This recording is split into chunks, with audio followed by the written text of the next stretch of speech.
오늘 사순절 첫 번째 주일에 오신 여러분을 주님의 이름으로 환영합니다. 한번 좌우에 전후좌우에 계신 분들과 인사하실까요? 참 잘 오셨습니다. 복 많이 받으세요. 감사합니다. 오늘 말씀은 초대교회가 이제 부흥하고 있을 때, 특별히 안디옥 교회가 이제 바나바와 사울의 사역으로 부흥되고 있을 때, 그때 예루살렘 교회에 어려운 소식이 전해지게 됩니다. 경제적으로 어려움을 당할 때, 그때 안디옥 교회 성도들이 부조를 모아서 예루살렘 교회를 돕는 그런 내용이 오늘 본문의 내용이 되게 되겠습니다. 예루살렘 교회가 안디옥 교회를 돕는 건 당연한 거죠. 안디옥 교회가 모교회고, 이제 예루살렘 교회가 모교회고, 안디옥 교회가 이제 자교회. 이제 예루살렘에서부터 복음이 점점 퍼지게 되지 않습니까? 그래서 안디옥에 이제 이방인들 중심으로 한 그런 교회도 이렇게 부흥이 되어서 커지게 됐죠. 그래서 사도들 이제 바나바도 보내서 이제 안디옥 교회를 돌보게 하고, 또 선지자들도 보내서 안디옥 교회를 돕게 하게 합니다. 그런 가운데 예루살렘 교회가 어려움을 당했어요. 그때 오히려 거꾸로 안디옥 교회가 예루살렘 교회를 재정적으로 돕는 사건이 오늘 본문에 기록되어져 있습니다. 예루살렘 교회가 큰 교회고 모교회니까, 또 먼저 된 교회니까 예루살렘 교회가 안디옥 교회를 돕는 건 자연스럽고 당연한 것 같지만, 오늘 본문에서는 거꾸로 안디옥 교회가 예루살렘 교회를 돕는 일이 일어났어요. 그 안디옥 교회가 나중된 교회가 먼저 생긴 교회를 자교회가 모교회를 돕는 그런 일이 일어나게 된 것입니다. 오늘 본문 말씀에 보시면은 이제 27절에 보니까, 그때에 선지자들이 예루살렘에서 안디옥에 이르렀다. 그러니까 여기 그때에라 하면 지난주까지 말씀하신 그런 내용입니다. 안디옥 교회가 구브로와 구르네에 있는 사람들이 와서 이방인 헬라인들에게도 복음을 전하니까 이방인들이 예수를 믿고 주 앞으로 돌아왔어요. 그리고 예배가 되고 공동체가 생기니까 사도들이 이제 바나바를 파송하게 됩니다. 바나바 와서 목회를 잘 하다가 이제 사울이라고 하는 사람을 또 다소에 가서, 그 먼 거리를 가서 다소를 초청에다가 같이 협력해서 목회를 하다 보니까 그 교회가 놀랍게 부흥이 된 그런 때에, 그때에 예루살렘에서 안디옥에 선지자들이 내려왔다, 그런 것입니다. 그러니까 그 당시에는 이제 제자들도 계시지만 제자들 외에, 사도들 외에 선지자들이 있어요. 그래서 미리 앞날을 내다보고 하나님의 말씀을 선포하는 그런 선지자들이 있었습니다. 그들이 또 안디옥에 내려와서 안디옥 교회를 돕는 중에, 그 중에 아가보라고 하는 선지자가 계셨습니다. 여러 선지자 중에 하나가, 아가보라는 선지자가 이렇게 예언을 하는 거죠. 천하에 앞으로 흉년이 될 것입니다. 대비하셔야 됩니다. 이런 식으로 이제 했어요.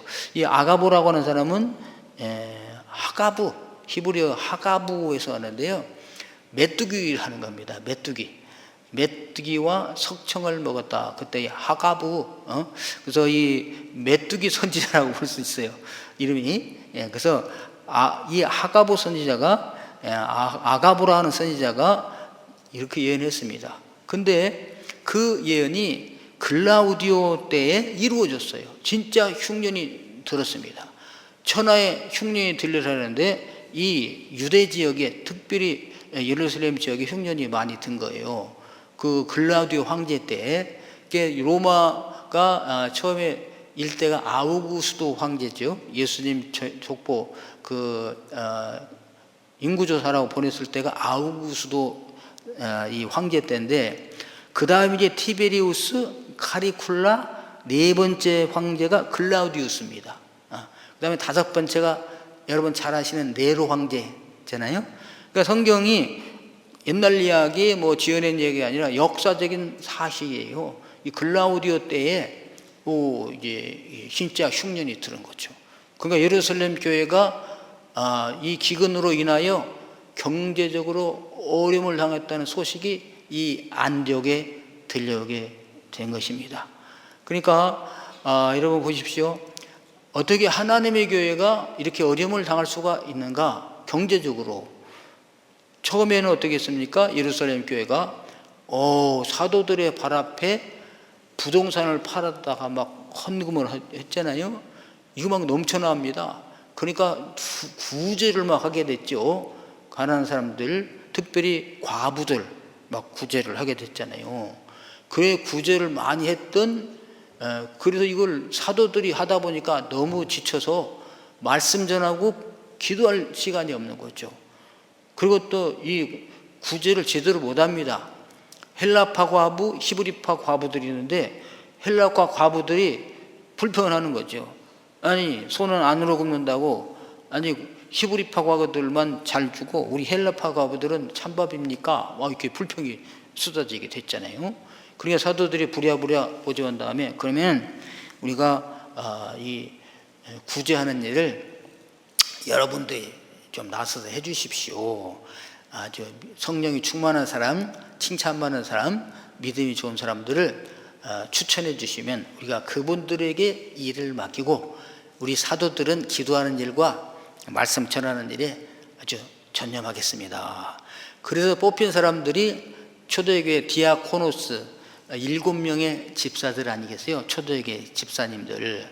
그래서 그 집사님들이 이 헌금 거둔 걸 다 수집을 하고 정리를 한 다음에 가난한 사람들을 찾아서 이렇게 헌신하니까 사도들이 하는 것보다 더 잘 돼요. 그리고 사도들도 어떻게 그거 막 누가 가져왔습니다 기록하고 또 보관했다가 누가 어려운 사람 있습니까? 신청하십시오. 갖다 주고 이런 거 하다가 보니까 영령이 사라지는 거죠. 기도가 할 시간이 없어요. 말씀 전할 시간이 부족하니까.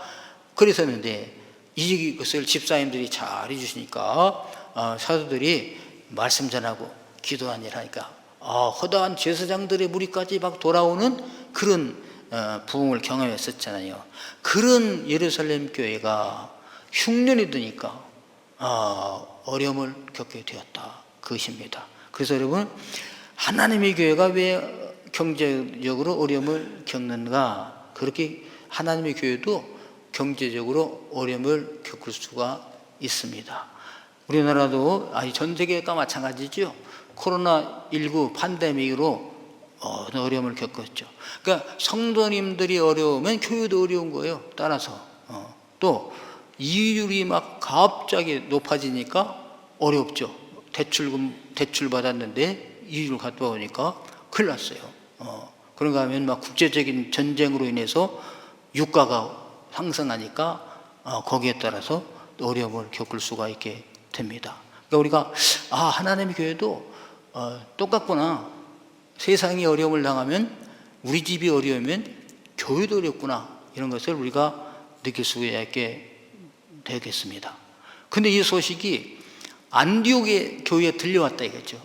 예루살렘 교회가 우리의 모교회가 성령 충만했던 그 교회가 경제적으로 어려움을 당한다. 이걸 들었을 때 이 안디옥 교회가 부조를 하기로 작정을 합니다. 29절에 보면은 제자들이 안디옥 교회 성도님들이 각각 그 힘대로 유대에 사는 형제들에게 부조를 보내기로 작정하고 작정을 했어요. 그러니까 소식을 들었을 때 무관심이 아니라 관심을 가지고 우리도 부조를 보내야 되겠다 하고 작정을 했습니다. 여기서 부조는 뭘까요? 부조가 원어에 보면 디아코니아라고, 디아코니아.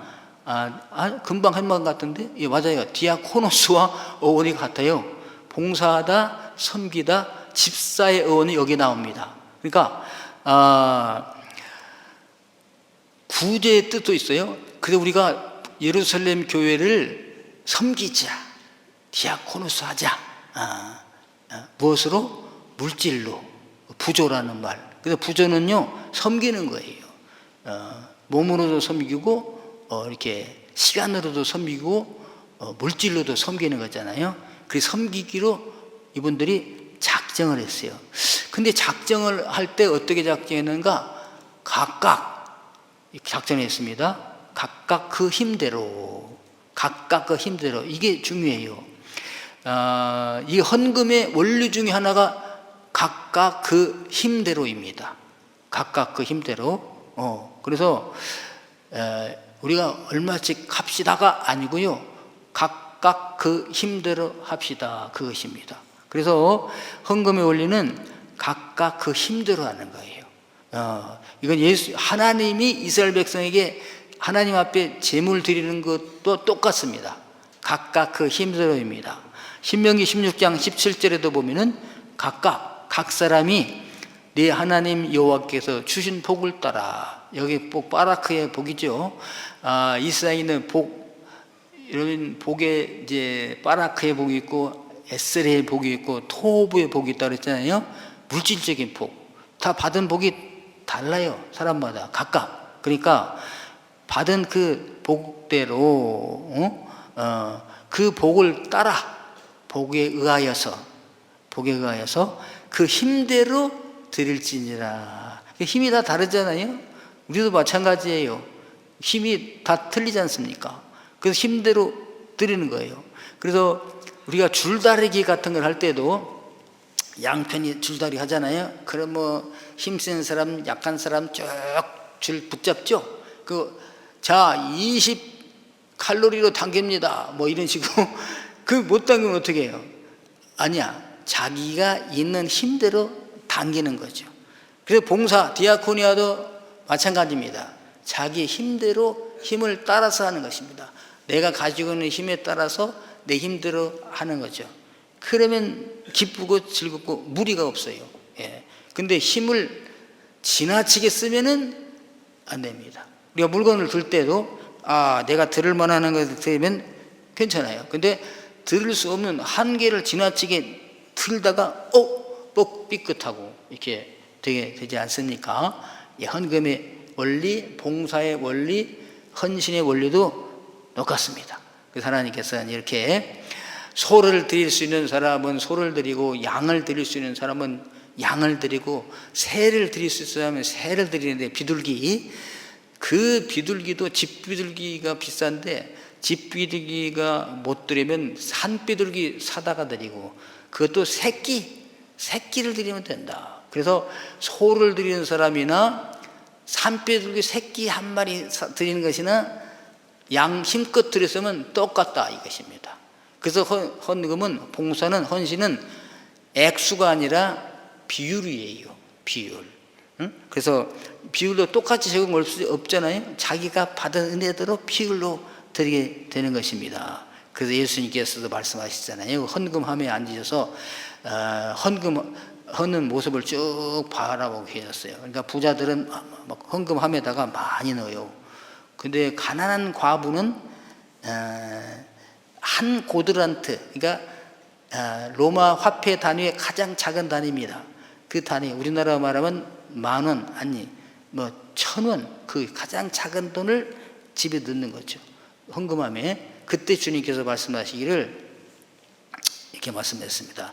이 가난한 과부, 부자들은 많이 넣었지만 이 가난한 과부가 제일 많이 넣었다 이렇게 하십니다.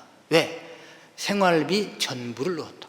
부자는 많이 있는 것 중에서 부자들은 일부를 드렸지만 이 가난한 과부는 생활비 전부를 드렸다. 그러므로 가장 많이 드렸다고 예수님께서 인정을 하셨습니다. 그러니까 100이 있는데 100 중에 50을 드렸는가, 100 중에 10을 드렸는가, 100 중에 100을 드렸는가. 이 가난한 과부는 100 중에 100을 드리기 때문에 예수님께서 가장 많이 드렸다고 말씀을 하신 것입니다. 우리가 헌금의 기준이 뭐냐? 이것이죠. 그래서 자기가 받은 복을 헤아려서 그 힘대로 드릴지니라. 이것이 헌금의 원리 중에 하나가 되게 되는 것입니다. 이렇게 안디옥 교회 성도들이 굉장히 신앙이 성숙했죠. 좌우 옆에 사람 눈치 볼 필요도 없이 말씀에 의해서 각각 자기 힘대로 내가 얼마나 해야 되겠다라고 작정을 했다 이거죠. 그런데 진짜 흉년이 들었어요. 그러니까 작정한 것을 중요한 것이 실행을 했습니다. 오늘 30절 보면은 이렇게 모금한 헌금을 실행을 했어요. 30절 말씀에 이를 실행하여 작정한 마음에 마음에 작정한 것을 실행하여 바나바와 사울의 손으로 장로들에게 보내니라.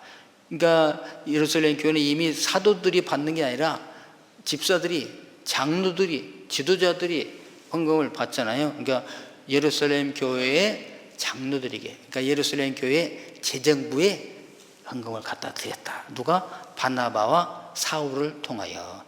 그때 당시에 바나바는 담임 목사님과 같고 사울은 부목사님과 같은 거예요. 그러니까 담임 목사님과 부목사님 편에 의해서 예루살렘 교회에 이렇게 헌금을 작정해서 모아다 드렸다. 그것입니다. 자, 여기에서 오늘 저와 여러분들도 이렇게 헌금할 일이 발생합니다. 그러니까 여기에서 헌금은 도론 하나님 앞에 드리는 그 헌금이 아니라 이것은 구제 헌금입니다. 부조. 그래서 코르반, 하나님께 드리는 걸 코르반이 아니고 이거는 뭡니까? 디아코니아, 섬김을 위한 부조. 쉽게 말하면 목적 헌금 또한 구제 헌금 그런 것과 같은 거라고 볼 수가 있습니다. 그래서 우리가 우리 교회로 말하면 엘리베이터 부서 헌금 이런 게 목적 헌금이에요.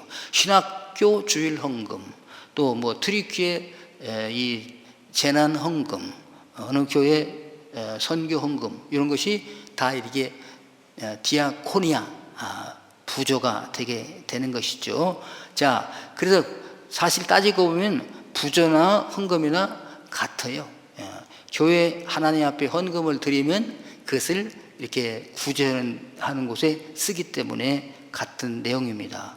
자, 그럼 이제 우리가 헌금을 하는 방법이 무엇일까요? 우리로 돌아와서 우리에게도 이런 일이 발생하게 되지 않습니까? 그래서 저희들은 교회적인 차원의 구제 사역이 있어요. 교회가. 그래서 교회로 모아서 교회에서 집계했다가 이렇게 선교지로 보내는, 그래서 저희들도 신학교 헌금하면 모았다가 신학교로 보내고요, 총회로 보내고, 또 재난 헌금이 하기로 했으면 모아서 총회에 보내듯이 이렇게 교회 차원의 구제를 할 수가 있고요. 그 다음에 개인적인 구제 실천이 있습니다.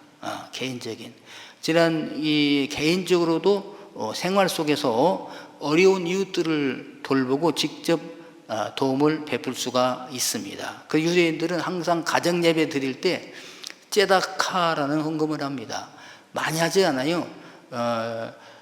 가난한 사람을 돕기도 하지만 가정에 어려서부터 남을 돕는 습관을 가르치기 위하여 교육적으로 집마다 다 째다카 헌금통이 있습니다. 그러면 가정 예배 드리기 전에 거기다가 잔돈 헌금을 해요.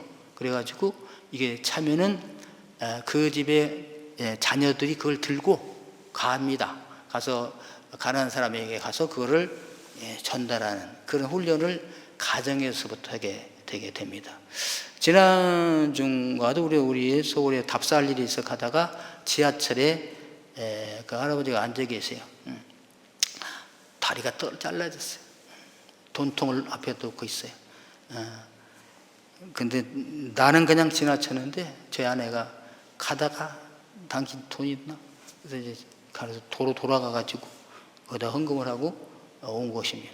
그런 것이 이제 구제헌금 있잖아요. 그래서 정말 그 남대문 시장이나 이런 데 가다가 막 너무나 슬픈 걸 경험하잖아요. 막그 리어카 같은 데다가 뭐 잔뜩 짐을 싣고, 그리고 다리가 없어. 그러니까 그걸 타이어 튜브 같은 걸 껴가지고 하고 그걸 밀고 가면서 구걸을 하는 거잖아요. 이게 팔아달라고. 그러니까 얼마나 불쌍합니까? 지금 우리가 다리가 있어서 걸어가는 거 너무나 좋아요. 너무나 감사할 일입니다. 정말 그래서 누가 뭐 좀 해주세요 그러면요, 저는 싫다가도 하나님 감사합니다. 걸어갈 수 있어서 감사합니다. 예? 귀로 들을 수 있어서, 도와달라는 소리를 들을 수 있어서 감사합니다. 이렇게 손이 있어서 감사합니다. 그러죠. 그러니까 그러면서 그분이 꼭 거기다 유행가를 틀은 게 아니라 찬송가를 틀어. 왜 그분들이 찬송가를 틀고 그걸 밀고 다닐까요?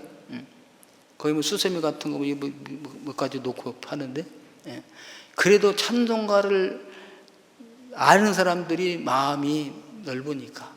그래서 교회 다니는 사람들은요, 이 구제가 열려 있어요. 왜? 교회 올 때마다 헌금을 하지 않습니까? 헌금은 뭐예요? 하나님께 그냥 드리는 거예요. 도저히 달아오지 않아. 여러분, 이 돈을 모아가지고 은행에다 넣으면 어떡합니까? 아주 이자가 붙죠. 예.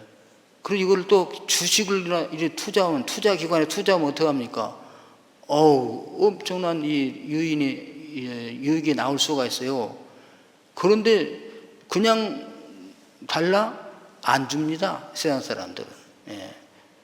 그 마음이 열려있는 사람들은 주는데, 근데 교회 다니시는 분들은 올 때마다 헌금을 해요. 사실 초대교회는 모일 때마다 헌금을 합니다. 모일 때마다. 그러니까 이렇게 내 주머니에서 이유 없이 나가는 훈련이 되어 있는 분들이에요. 그렇기 때문에 어려운 사람을 볼 때도 쉽게 지갑이 열려서 도와주는 겁니다. 뭘 바라고 도와주는 게 아니고.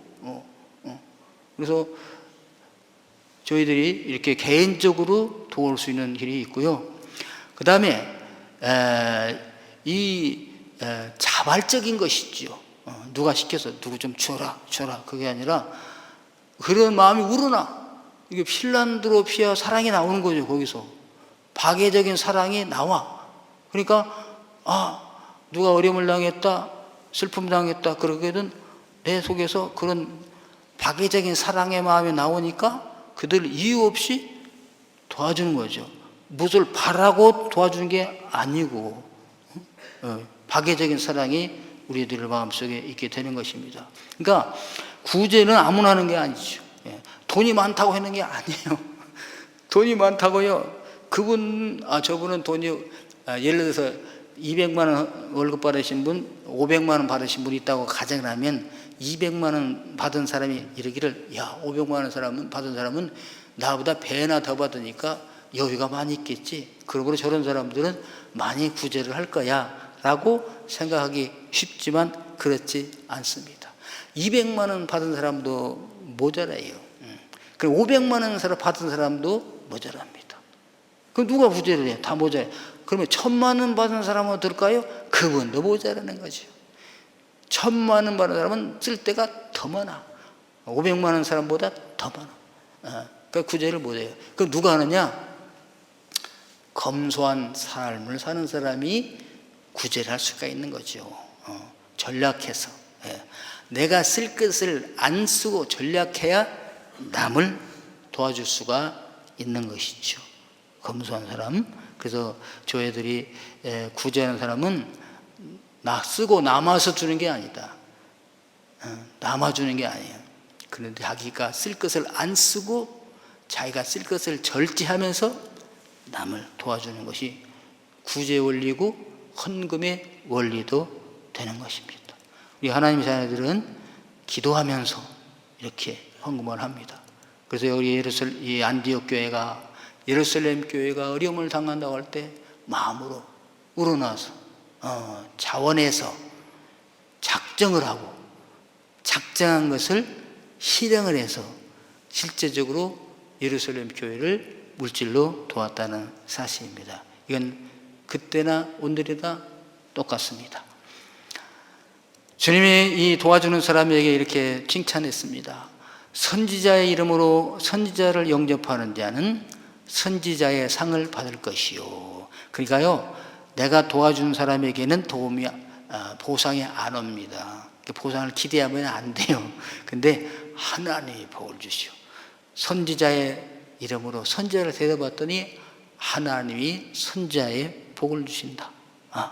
의인의 이름으로 의인을 영접하는 자는 의인의 상을 받을 것이다.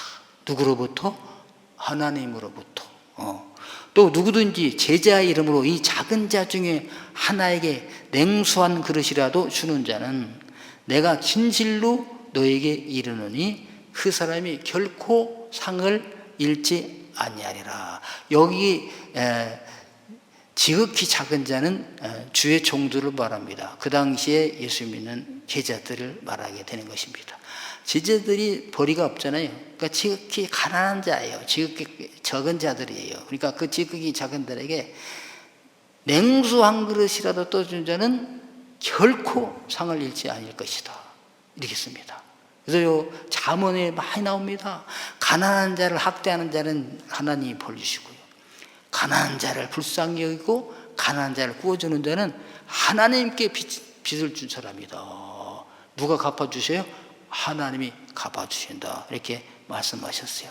이 고난중한 사순절 기간 동안에 저와 여러분들은 주님의 십자가를 바라보면서 주님이 우리에게 무슨 아무런 대가 바라지 아니하시고 하나님의 영광을 버리시고 이 땅에 오셔서 십자가를 지시고 가신 것처럼 저와 여러분들도 이웃이 어려움을 당할 때 긍휼한 마음을 가지고 자원해서 힘에 겹게 할 필요가 없이 하나님이 나에게 주신 복을 따라서 결제 생활하면서 내가 쓸 것을 아껴서 전략해서 구제할 수 있는, 헌금을 할 수 있는 그런 분들이 되기를 주님의 이름으로 축원합니다.